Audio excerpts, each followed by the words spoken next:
my name is Mardi. Happy New Year and welcome or welcome back to my channel. I've got my laptop here because we are going to create a tier list of all the books I read last year, so in 2024. I read 20 books. I wanted to read 30, but like halfway through the year I already knew I would not be able to do that. I still left the goal there because why not? But I read 20 books. I think I had an okayish reading year. I didn't have a lot of fantastic books, but I also didn't have a single one where I'm like, this was the worst book I've ever read. So I think it was fine. With that being said, let's start right away looking at all the books I read in 2024. I will sort them not necessarily, like there is some ranking involved, but the one at the bottom is not necessarily like the worst book I've ever read. For example, here I have Academic Weapon as the bottom one, because these are books that I read for university and I'm not going to rate these or say a lot about them because I still go to university.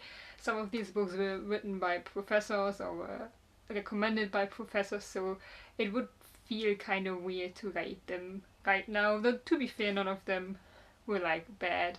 They're just academic books, so take from that what you will. And then we're kind of starting a ranking system. We have Spotify Wrapped, mostly because that was extremely disappointing this year. There wasn't any funny knickknacks, any interaction stuff in the Spotify Wrapped of this year. They just gave you the music that you listen to most, and it didn't seem to be too accurate either. Like, I have some doubts about my personal Spotify Wrapped. I think they might have gotten some stuff mixed up. If they didn't, then I have doubts in my own music taste, but for now I'm going to guess that something with the Wrapped itself was incorrect. So these are like just disappointing books. I didn't really have bad books, as I said, so we're just gonna go with disappointing. Then we have You Were Good, I'm Waiting for You to Be Better. I don't think that needs a lot of explanation. They were kind of mid. They weren't bad, but they weren't good either. And then we have Something Is Missing, which just means that this was a great book, but for some reason it wasn't a fantastic book, and sometimes I know why, sometimes I don't know why. We will get to this. And then we have Pesto. Pesto, in my humble opinion, is the best thing that has happened this year. For those of you who might not be chronically online, Pesto was this huge penguin baby that I think was born in some zoo, and he was mostly an internet meme, kind of like the hippopotamus meme as well that came up around the same time, because he was such a unit. And you just have these kind of normal sized penguins, and then next to it is this big grey baby penguin that's bigger than some of the adult penguins. And I just think we can learn a lot from Pesto about self-confidence and about being different, so that's the best thing that has happened this year. Now we will just start with the academic books and then we will go by chronology, maybe? Is there a book missing here? No, I don't think so. So yeah, the three books that we will start with are my academics books. Also, I include these books if I read at least 85% of the book, because sometimes I don't read the introduction or the conclusion or something like that. But if I read 85% of a book, it goes into my have-read list. It was about international politics and it was more of an introductory course about the theories connected to international politics. And this was mandatory reading, so it was actually part of the exam. The second one is about sociology. We did not have to read this, but I did read it because I was scared of the exam, which I didn't need to be. It was not a bad exam, but I was still scared. And then we have a book about methods of statistics, or methods and statistics, I guess. Just, learning about statistics. This was mandatory, but in the end I figured, I did read it, but after the exam I would say I could have done it without the book. Still read it though. That out of the way. We will now go in chronological order if I can figure it out. The first book I read in January of 2024 was Bad Diaspora Poems by... I have a list here with the author's names because I'm bad with names. Mary Momtaza. This is just a collection of poetry, and I really should read more poetry because whenever I do, I end up loving it. This was about being... I think I talked about it before actually, but just being driven out of a country for whatever reason, and then having to live in a new country and having to get accustomed to the culture there, to the people there, to the differences, and also having this feeling of being at home but also not being at home where you live and where you are. And it was I think it was very heartfelt and got really deep into it, even though it was just poetry. Don't think you can say a lot of poetry. I would almost say it was eye-opening as someone who obviously has not experienced anything like this. Whenever I move because I want to, or because I want to study somewhere. I never move because I have to, as like the white German EU citizen that I am. So this was very interesting, a very interesting experience, and I think even if you yourself don't experience diaspora or think that you never will experience something like this, it is still so immensely important to make sure you understand where people are coming from and their opinions and their experiences and what they have seen and heard and lived through. My God. And this is why I think books like these should be read by everyone, and especially poetry. I think is a very easy way to get things across if you do it right. Anyway, it goes into pesto because it was great. The second one, what was the second one I read? So the second one was War and Peace, which I have the German, I used the editions that I myself read. So War and Peace, I think this is pretty well known. It's a Russian classic. It is set during the time of Napoleon, when he's at war with Russia, and we talk a lot about the war.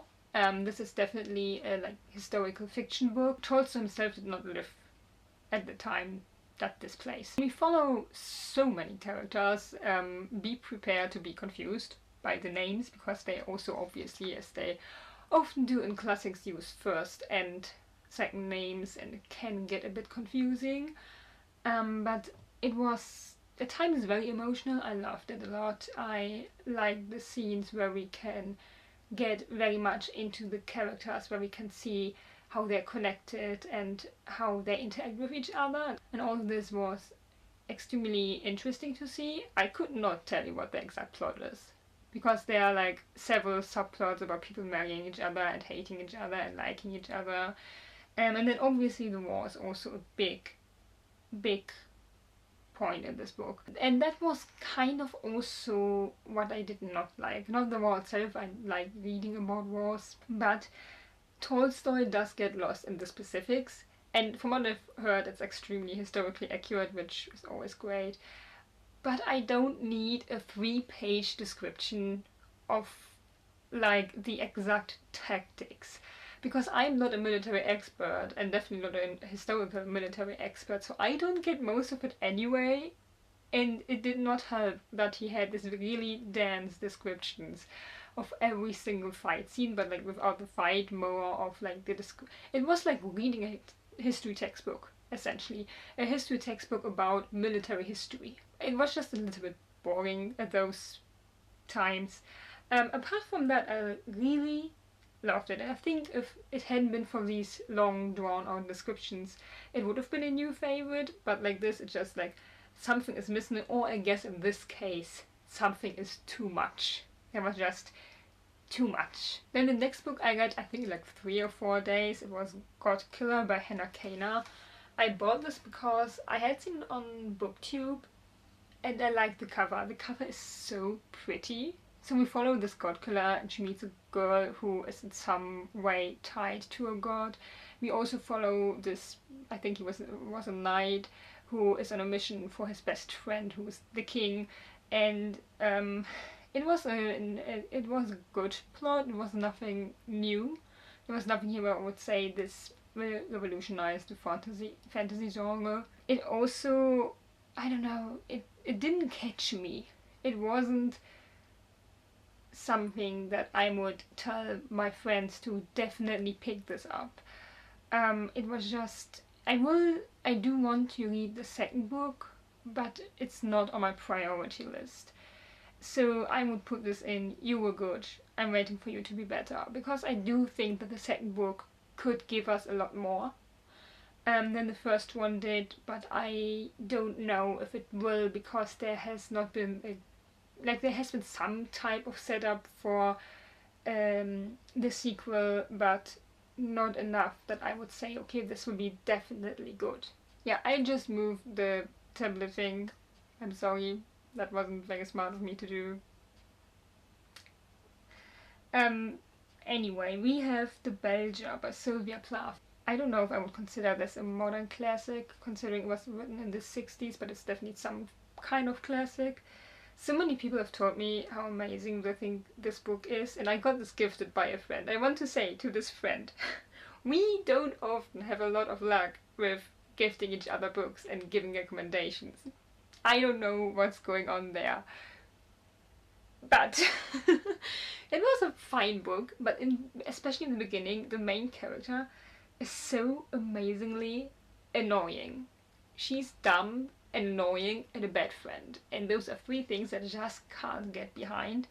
And then in the middle of the book, like, I was almost considering giving up on it, and then in the middle it suddenly got so good, mostly because the main character finally got depressed. And that's not a sentence that I should say, probably, but the point where the main character got depressed and stayed at home and didn't want to do anything anymore and thought about killing herself, that was the good part. Also, I know there are like a lot of famous analogies in this. I don't think they're that good. I do think I gave it 4 stars actually, because I always rate my books immediately after I get them, so there must have been something that I really liked, but looking back at it, I wouldn't put it into something is missing, because it's not just that something is missing, it's just that most of the time I was pretty annoyed. But since I did give it 4 stars for whatever reason, it's also not disappointing, because it was a good book. It was written very well.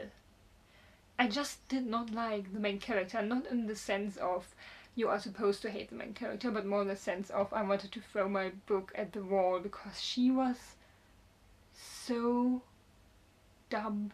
Yeah, she was just stupid. I can't get behind main characters that are stupid. Doesn't work for me. Anyway, I will put it in You Were Good, I'm waiting for you to be better. Do I put it in front or behind Godkiller? I actually think I like Godkiller a little bit more, so we're going to put it there, but not by much. Okay, now we have The Starless Sea by Erin Morgenstern? Morningstar? Is it Morgenstern? It's the German version of the surname, but I'm not sure if she would prefer me to call her Morgenstern or Morgenstern. Stern. I should probably start looking these things up. I don't remember the plot, but I remember liking it a lot, so do with that what you will. I do remember that there was this interesting thing where, oh, well, it can stay there, it's going there anyway. This interesting thing where the story would change from the way that we nowadays write a lot, like the writing style that you just see a lot, and then changing into a more fairy tale like writing style. And I liked that a lot, because you had this, it was very easy to differentiate between the two plots first of all, and it just had this effect of reading the story and then reading a story inside of the story. And that was very well done in my opinion, and that is honestly the most that I remember from this, but it must have been good considering I remember being very into the story. I think there were some points where I was like, move this along a little bit faster. Yeah, I think it stays behind War and Peace. I think I like War and Peace a little bit more. Okay, the next one is I just switched automatically into German there, because it's a German book. It's called Fast verschwundene Fabelwesen, die sagenhafte Expedition des Konstantin O. Bold by Florian Schäfer. I bought this because inside of the book there are a lot of illustrations and drawings. Unfortunately, I don't have the book with me here because it's at my parents because I wasn't able to take every single book with me to my 7 square meters. This is essentially a book about fantasy creatures. They exist in the 19th century in this book. Basically everything is exactly the same as in the 19th century history-wise, except with fantasy creatures like dragons, and a lot of them I have forgotten. There's a Wolpertinger in here, which is basically my favorite fantasy creature. And there are a lot of like pseudoscientific descriptions about these creatures, and then the story is that they go into an expedition to save them because the fantasy creatures are for some reason dying. And it's an interesting combination of fantasy plot and then also historical plot, and I did like it, but the plot did feel a little bit thin. There wasn't much behind it. The illustrations were definitely the main part, so I guess I'm putting it into You Were Good, I'm Waiting for You to Be Better, because it wasn't bad. It just wasn't a thoughtful plot, I guess. Okay, then we have a recommendation of a friend of mine. Or she told me about this book and I asked her if I could borrow it. The Secret Service of Tea and Treason, I think is the full title, yes. The way my friend talked about this book, it made it seem extremely funny and like good plot. And this was supposed to be about pirates that also have magical abilities. I think this is actually the 3rd part in the series, but you don't have to read them in order. And it was supposed to be about pirates, and there was this secret agency that wanted to surveil the pirates. Like, the pirates are obviously criminals and they wanted them to be surveilled by these 2 agents that are rivals because they're both the best agents in the, like, they are the 2 best agents in the agency. And then they fall in love. It's a romance story. The reason I didn't like it is mostly because I did not connect to the humor that well. I thought the humor was it just wasn't my humor. I would probably have liked it a lot more when I was like 15. It felt kind of immature to me, which is not necessarily a bad thing, and just not something that I like to read nowadays. So it's going into Spotify Wrapped because it was just kind of disappointing. The next book, unfortunately, also kind of disappointing, but because of entirely different reasons. Because I didn't like the humor in this one. It's The Longships by Franz G. Bengtson. It follows Vikings, specifically a man who gets kidnapped by a Viking ship and then himself becomes part of the crew. Forms friendships, meets a lot of interesting people. I didn't like it because it was too dense. It was just so... There was a lot of unnecessary descriptions in here as well. There was a lot of... It just felt very slow. So slow. And then also there were so many coincidences that just didn't make sense because it's not as easy... It wasn't as easy back then to travel as it is today, and to just re-meet people in different countries does not make sense to me, especially if those people themselves are not like Vikings or people who go to sea. They are just normal people or jesters, which I guess is just a normal kind of profession, I don't know. But why would they just re-meet these people everywhere? Like, from Germany to Spain to Norway, that doesn't make sense in my opinion. And it was just a bit boring as well, so I'm putting it in the Spotify Wrapped below the Secret Service of Tea and Treason, because that was just a little bit better in my opinion. Then we have With Music We Dream by Roxana Huber. I've also talked about this one before. It's a German book. It's a romance story. I liked it a lot. I love the characters. I think the characters are something that we are missing in the romance genre, because it's not just the 2 love interests and then the friends are background characters. I mean, there are background characters in this one as well, but we do learn things about them. We do see the friendship apart from the romantic relationship, and that is something that I sometimes miss in my romance books. And the only thing that I could not quite get behind is the writing style, which might just be due to me A, not reading a lot of fantasy genre, and B, not reading in German a lot anymore, which I probably should start again, considering my German seems to be getting worse, even though it's my mother tongue. But what will you do? So I'm putting it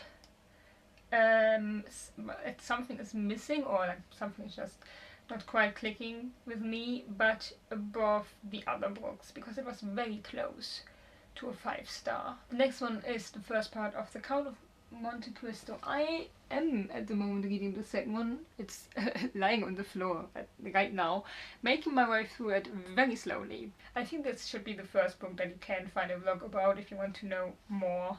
I don't know how good my vlogs are at showing what I think. I'm still working on that, but this is a book about revenge, about someone getting framed for something that he didn't do and then finding a way to get back at people. And I gave this originally 4 stars. I am at the moment considering redoing that rating, or correcting that rating to 5 stars, which I never do. But the reason is, I think this suffered from being split in the wrong point. Because usually this is one book, but I have it split in 2.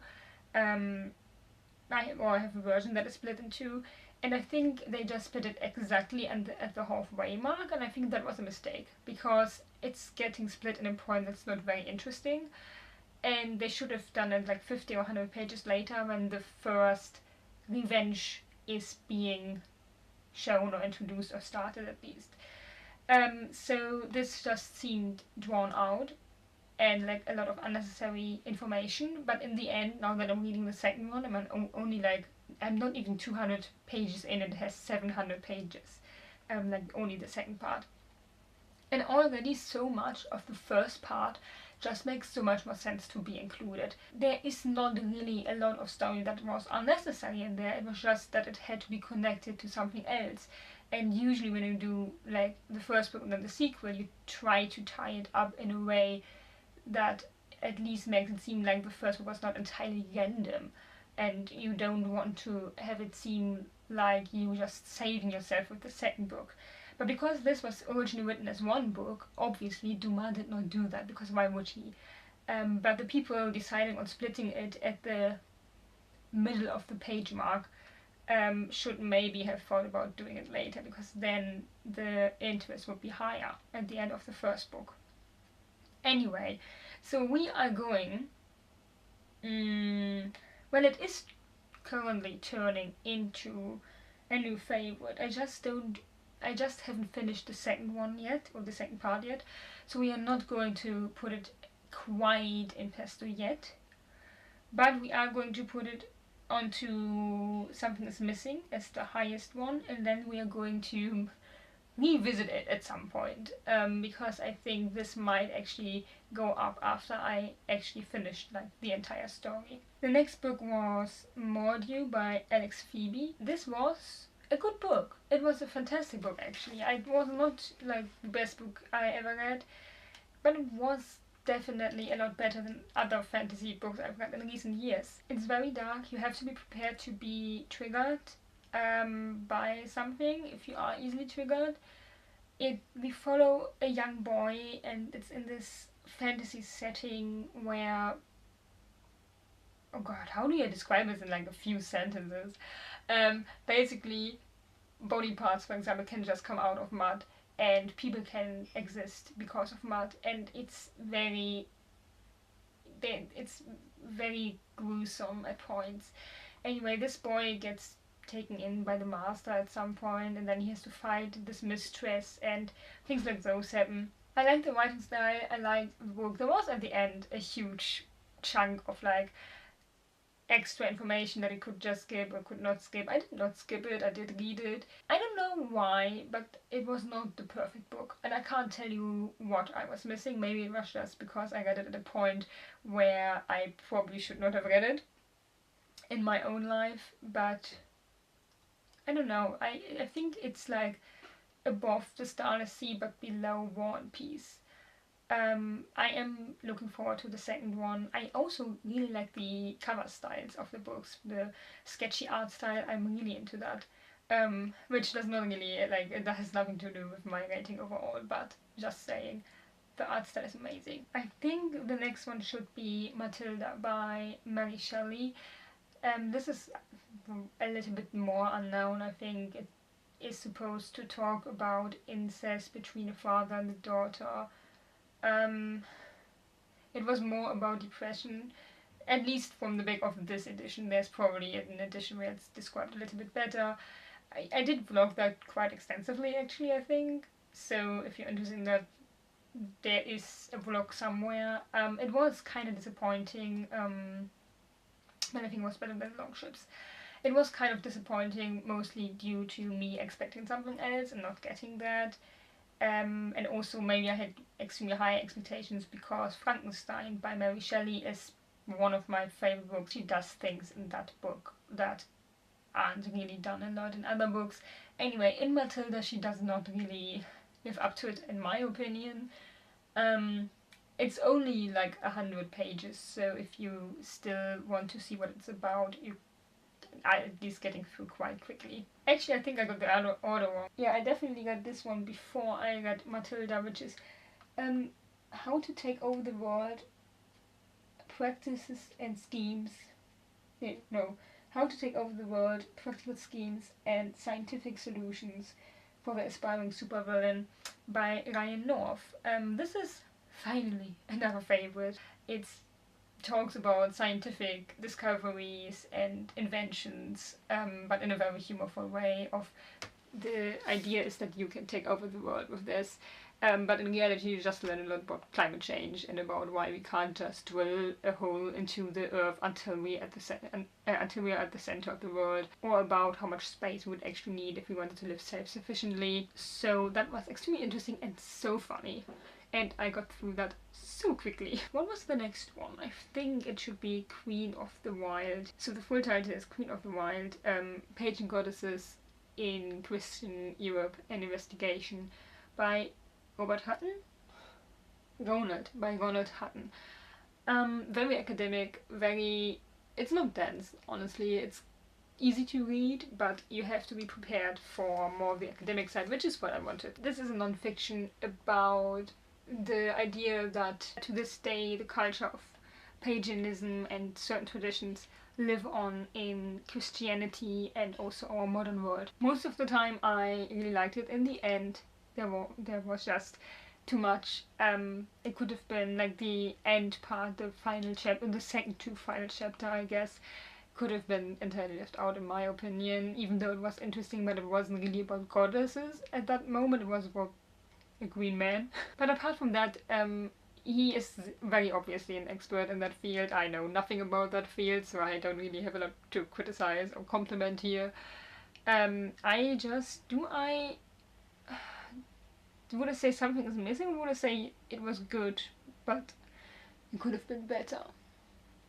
Okay, so I put it at the bottom of something is missing because, as I said, most of the time I actually quite liked it, so I only am complaining now because in the end it got too much for me personally, but there are probably a lot of people out there who would disagree. And I thought the writing style was actually quite easy to get, considering that this is, as I said, very academic. Now, this is a recommendation from the same friend who I always have problems with, and finally, I think I thought it was even better than Take Over the World. Finally, we found something that we can agree on. She told me to read this when I was like 16 and never did, and now I have, and it was amazing. It's it's The Name of the Wind by Patrick Rothfuss. Fantasy story about quote names, not my area. Quoth, I think. And he just tells his own life story about going to, living with his family that was a wandering circus, and then, going to, becoming a boy who lives on the streets, and then going to some Fantasy Academy and essentially being the best alumni they ever had. And this was so good and so full of humor and so many great quotes in this, and I will be reading the second one at some point. Maybe I could try to read it this year, actually. Let's not say that, because I want to read so much this year. Okay, second to last book, a German one, Wölfe Revier by Mira Valentin. Set in, I think, the 9th century, also with Vikings. But a fantasy element, because we see the gods and we see them making a pact about whose chosen person will get challenges done the best, or like survive, something like that. And then, funnily enough, the chosen persons also know each other and hate each other, and it's a good book. It wasn't the best book I've ever read, but it also wasn't, it definitely wasn't mid either. So I think I'll put it here. There. Why is so loud there? Ah, I know what it is. Well, we have to live with that. Still not living alone, so like there will be some noise sometimes. Also I'm probably annoying them as well. Okay, last book. Another German one, Nachts im Kanzleramt, a non-fiction by Marietta Slonka. This just wasn't what I expected it to be. This was more, it felt more like it was written for teenagers who just got into politics, to explain to them the very basics. And I study something related to politics, so obviously I know the basics. Nachts im Kanzleramt essentially means night at the house of the Chancellor, at the, what is Amt in English? Well, I don't know. But the place where the Chancellor works, because he doesn't live there, but...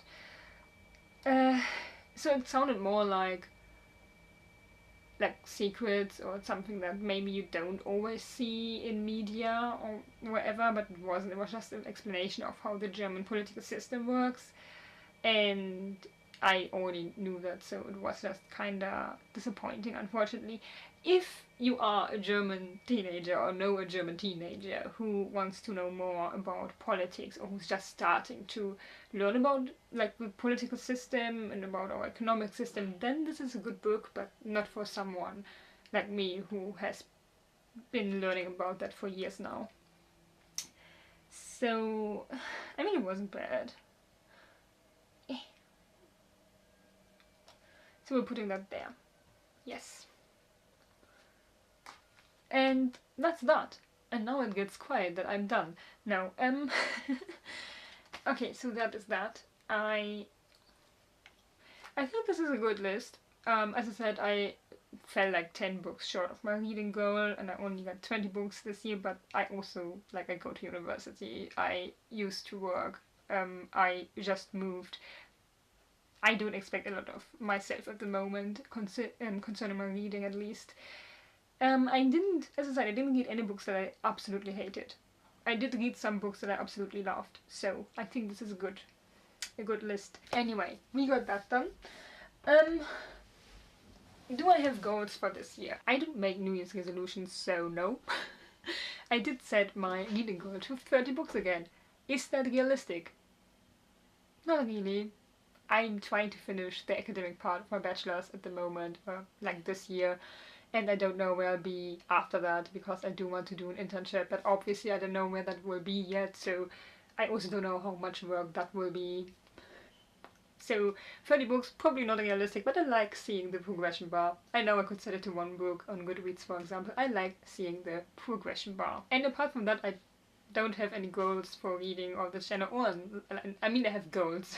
I don't have resolutions for the channel or reading or my life or anything. My resolution is just to get done with my academic part of the bachelor's and do the best I can. So yeah, taking it slowly is the main thing here, I think. Thank you for being with me this year or last year, and I hope to see you at some point, because I'm in my exam season, so I'll see you at some point.